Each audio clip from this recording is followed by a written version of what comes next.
Halo, kembali lagi di video pembelajaran untuk mata kuliah statistik. Jadi di video kali ini saya akan menjelaskan tentang ukuran dispersi. Ukuran dispersi itu adalah ukuran penyebaran. Namun secara khusus di video ini saya akan membahas tentang jangkauan, kemudian variansi dan standar deviasi untuk populasi. Untuk sampel nanti dibahas pada video berikutnya. Sekarang perhatikan penjelasan berikut ini. Nah, jangkauan dari nilai X1, X2 sampai dengan Xn disajikan dengan J. Nah, nilai-nilai ini X1, X2 sampai Xn ini adalah data. Nah, jangkauan itu adalah X yang maksimum dikurangi dengan X yang minimum. Nah, berdasarkan konsep jarak, maka jangkauan sifatnya non-negatif. Kenapa? Karena jarak tidak pernah negatif dan selalu positif. Nah, perhatikan data berikut.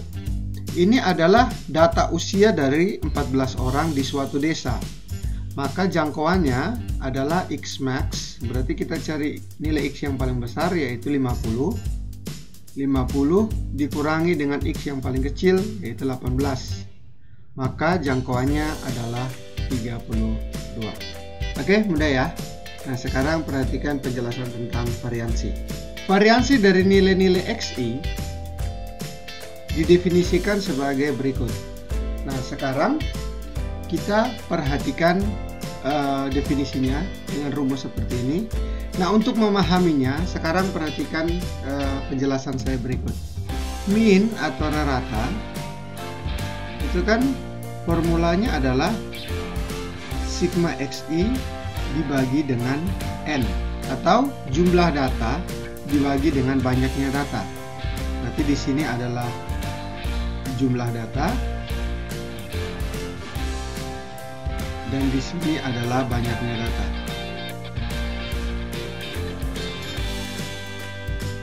Dari ide rata ini, sekarang kita fokus pada yang ini, yang di dalam kurung ini. Oke, kita lihat bahwa XI itu adalah masing-masing data dikurangi dengan mu. Nah, mu ini adalah rata populasi.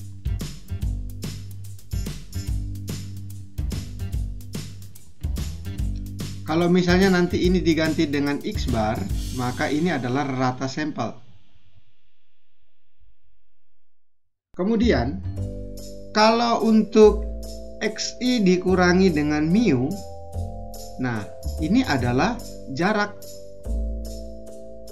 Ya, jarak dari apa? Jarak dari masing-masing data terhadap reratanya sendiri.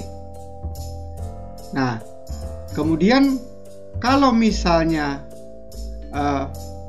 kita hubungkan antara variansi ini dengan rumus rata, maka kalau di sini ada notasi sigma, dengan kata lain, untuk pembilangnya itu adalah jumlah data jarak dari reratanya dikuadratkan.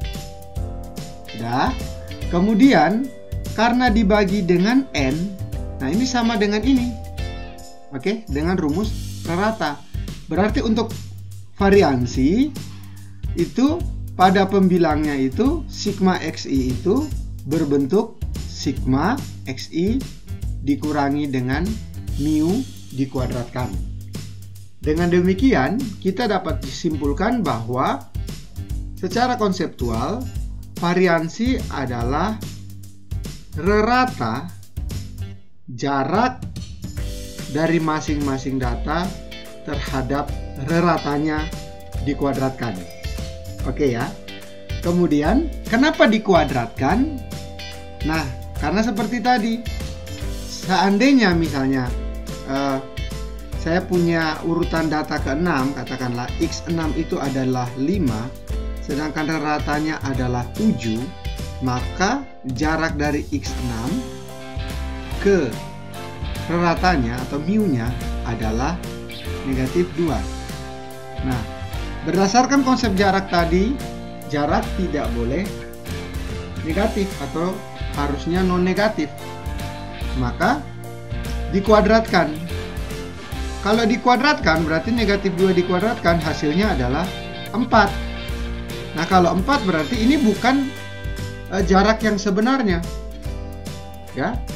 Maka nanti penjelasan lebih lanjut kita akan tahu tentang jarak sebenarnya dari masing-masing data ke rata-ratanya melalui penjelasan tentang standar deviasi. Oke ya. Nah, di sini kalau misalnya saya mau menyelesaikan soal ini, maka saya cenderung merekomendasikan untuk teorema. Karena apa? Karena ketika mu-nya ini bukan dalam bilangan bulat, misalnya dalam bilangan desimal, maka kita akan kesulitan dalam melakukan komputasi, sehingga sebaiknya kita menggunakan teoremanya saja. Ini juga nanti hasilnya akan sama dengan yang ada pada definisi. Oke, berdasarkan teorema ini maka yang kita perlukan adalah mencari sigma x dikuadratkan, kemudian kita cari sigma x-nya dan n-nya. Sekarang kita perhatikan soal berikut. Dari soal ini kita ketahui bahwa n-nya itu sama dengan 7. Oke, karena ada 7 data. Kemudian untuk mencari variansinya, maka kita perlu mencari nilai dari sigma x dikuadratkan. Nah, berarti ini masing-masing nilai x ini dikuadratkan. Berarti ini 3 kuadrat 9, ini 64, 64, 64, 81, 81, 3, 24. Kemudian sigma x kuadrat berarti kita jumlahkan semua ininya, data x kuadrat ini. Hasilnya adalah 687. 687. Nah, sigma x didapat dari nilai x ini dijumlahkan berarti dapatnya adalah 63. Nah, kalau kita sudah dapat seperti itu, maka tinggal kita masukkan ke rumusnya. Berarti variansi itu adalah sigma x kuadrat per n dikurangi sigma x per n dikuadratkan. Hati-hati, ada perbedaan antara ini dan ini ya. Ini dan ini. Kalau yang ini ya ini. Oke. Kalau yang ini berarti sigma x dibagi dengan n baru dikuadratkan. Oke. Sekarang kita tinggal hitung. Berarti ini adalah 687 per 7, kemudian dikurangi dengan sigma x berarti 63 dibagi dengan 7, nah baru dikuadratkan. Berarti hasilnya adalah 687 dibagi 7 adalah 98,14 dikurangi dengan, kalau yang ini harus dibagi dulu. Berarti ini adalah 9 kuadrat, maka sama dengan 98,14 dikurangi 9 kuadrat berarti 81, maka hasilnya adalah 17,14. Oke, ini adalah variansinya. Mantap. Oke, berikutnya kita ke soal variansi populasi data tunggal dengan bentuk seperti ini. Nah, kalau soal seperti ini, maka masing-masing ini frekuensinya sudah dinyatakan seperti ini ya. Berarti nilai yang 20 ada 2, nilai 22 ada 4, dan seterusnya. Oke, nah definisinya sama seperti tadi, cuman di sini ada F. Kenapa F? Nah, karena masing-masing ini nanti karena ada beberapa data yang sama. Kayak misalnya kita mau cari XI tadi, XI dikurangi mu, karena XI misalnya 20 dan frekuensinya katakanlah 2, berarti kan daripada kita hitung satu persatu, mending kita kalikan saja, karena hasilnya pasti akan sama, gitu ya. Nah, kalau untuk menyelesaikan ini kita butuh namanya tabel kerja untuk mencari variansinya. Nah, untuk tabel kerja ini, tabel kerja untuk teorema ya. Berarti kita sajikan seperti ini, nilainya kita susun ke bawah dengan masing-masing frekuensinya. Nah, pertama kita cari dulu fx. Nah, fx itu diperoleh dari 2 kali 20 ya. F dikalikan x berarti ini adalah 40. Oke. Kemudian x kuadrat berarti 20 dikuadratkan, berarti ini adalah 400. Kemudian f dikalikan x kuadrat berarti 2 dikalikan 400 berarti 800. Oke, kita melakukan cara yang sama untuk semua nilai x. Maka hasilnya adalah sebagai berikut. Oke, setelah kita mencari masing-masing nilai yang kita perlukan pada tabel kerja ini, maka kita sudah bisa menghitungnya untuk mencari variansinya dengan menggunakan teorema ini ya. Pertama kita cari dulu sigma f, berarti frekuensinya dijumlahkan semua, maka hasilnya adalah 30 ya.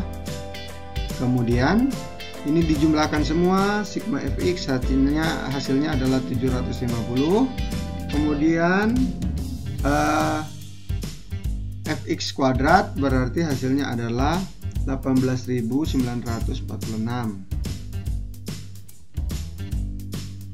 Oke, kenapa ini tidak dijumlahkan? Karena kita tidak perlu untuk teoremanya. Oke, berarti sigma kuadrat yang sama dengan sigma fx kuadrat dibagi dengan n dikurangi dengan sigma fx per n dikuadratkan, berarti sigma fx kuadrat adalah 18.946 dibagi dengan n-nya adalah 30 dikurangi dengan sigma fx berarti 750 dibagi dengan n-nya 30, hasilnya nanti dikuadratkan.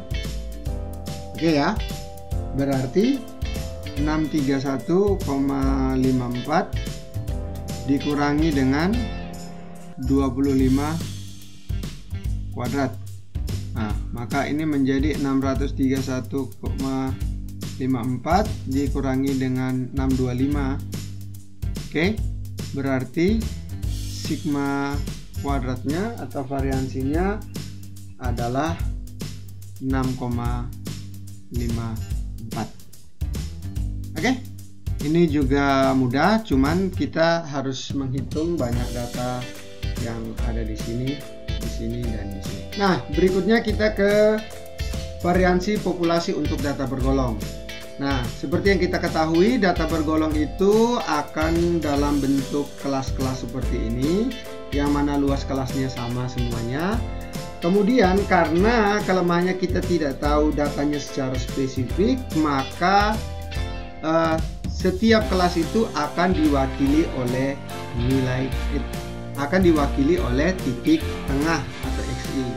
Nah, titik tengah ini diperoleh dari batas atas ditambah batas bawah dibagi 2. Berarti misalnya untuk kelas pertama titik tengahnya itu adalah 62 ditambah 60 dibagi 2, maka hasilnya adalah 61.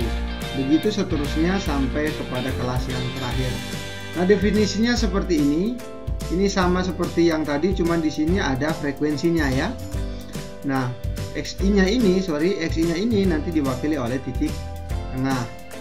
Kemudian di sini kita akan menghitung variansi dari data berikut menggunakan teorema. Oke. Nah, di sini kita juga akan mencari deviasi baku ya. Nah, deviasi baku atau standar deviasi adalah akar kuadrat dari variansi. Berarti setelah kita dapat variansinya kita akar, maka kita dapat deviasi baku. Oke. Nah, seperti yang sudah saya jelaskan sebelumnya, bahwa untuk variansi itu adalah rerata dari jarak masing-masing data terhadap reratanya yang dikuadratkan, maka kita tidak tahu jaraknya itu sebenarnya berapa karena itu dalam bentuk kuadrat, dengan tujuan kita tahu bahwa konsep jarak itu tidak mungkin negatif. Ketika variansinya kita akar kuadratkan, maka kita akan peroleh rata jarak yang sebenarnya dari masing-masing data terhadap reratanya. Oke, untuk lebih jelasnya mari kita selesaikan soal yang berikut untuk mencari variansi beserta deviasi baku atau standar deviasinya. Ya, untuk mencari variansinya kita memerlukan tabel kerja ya, supaya untuk mengisi nilai-nilai yang ada pada teorema yang ini ya, yang ini. Kemudian berarti kita perlu nilai titik tengah, kita cari dulu. Nah titik tengah ini kita peroleh dari batas atas ditambah batas bawah dibagi dengan 2, berarti ini sama dengan 122 dibagi dengan 2 adalah 61. Nah ini nilai titik tengah untuk kelas pertama, berarti di sini adalah 61. F kali X berarti 5 kali 61 berarti 305. Nah kemudian X kuadrat berarti, nah titik tengah ini kan XI ya, oke, sorry. Kemudian X kuadrat ini berarti 61 dikuadratkan, berarti hasilnya adalah 3721. Kemudian Fx kuadrat berarti ini F, frekuensi F, nah, baru juga F dikalikan dengan X kuadrat berarti 5 dikalikan dengan ini 3721, hasilnya adalah 18.605. Oke, dengan cara yang sama kita cari titik tengah dari semua data, kemudian Fx nya berapa, X kuadratnya, dan Fx kuadratnya seperti apa kita cari terlebih dahulu. Oke, jadi kita sudah peroleh semua nilai pada tabel kerja ini. Nah sekarang untuk mencari variansinya, maka variansi itu sama dengan sigma Fx kuadrat per N dikurang dengan sigma Fx per N dikuadratkan. Maka kita tinggal melihat tabel di sini, ya. Berarti sigma Fx kuadrat. Nah, kita sigma X kuadrat berarti kita harus hitung dulu. Ini ya, dijumlahkan semua. Maka diperoleh sigma Fx kuadrat itu adalah 455.803. Oke. Terus kita perlu lagi N. Nah N ini adalah jumlah dari datanya, berarti kita menjumlahkan semua frekuensinya. N nya adalah 100. Oke. Kemudian sigma Fx berarti kita jumlahkan ini semua, maka hasilnya adalah 6.745. Oke, kita tinggal substitusikan ke sini ya, sini ya. Berarti sigma Fx kuadrat berarti ini adalah 455.803. Kemudian dibagi dengan N nya itu adalah 100. Kemudian di sini dikurangi dengan sigma Fx berarti 6.745 dibagi dengan 100, kemudian dikuadratkan. Oke ya. Berarti ini kita hitung dulu. Nah, berarti yang sebelah sini adalah 4.558,03 dikurangi. Nah, di dalamnya kita harus selesaikan dulu. Ya, saya selesaikan di sebelah sini. Maka ini hasilnya adalah 67,45 dikuadratkan. Maka ini hasilnya adalah 4.549,5025. Oke, Oke, berarti kita sudah bisa tulis di sini.